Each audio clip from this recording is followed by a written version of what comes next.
Well, when Chrystia Freeland decided to resign as Deputy Prime Minister and Finance Minister on the day of the fall economic statement, which is the halfway point teeing up the budget for next spring, it really shook the government. She's one of the original ministers that came in with Justin Trudeau in 2015, and her departure now is both bad for economic stability, but it's also bad for the Prime Minister, who's lost a lot of his high profile ministers.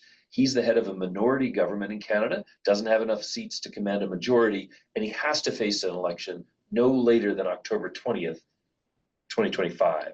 So with all of that in the mix, I think this may hasten the end of the Trudeau government. Chrystia Freeland is among those who in the Canadian government feel that the best approach is to stand firm against Donald Trump. She's proposed a more confrontational approach, something similar to the approach taken by Claudia Sheinbaum, Mexico's new president, in her response to the 25% tariff.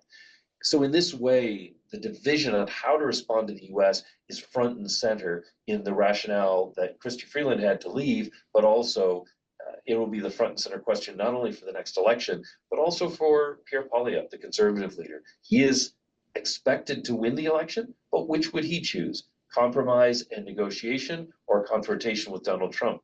And we don't really have an answer about that from him or from any of the other political parties. Suddenly, that question is at the center of Canadian politics and of Canada-US relations. It's worth remembering, too, that the Conservatives are 20 to 22 points ahead of the Liberals in most polls. So there's been a sense that this government was a sinking ship for months now.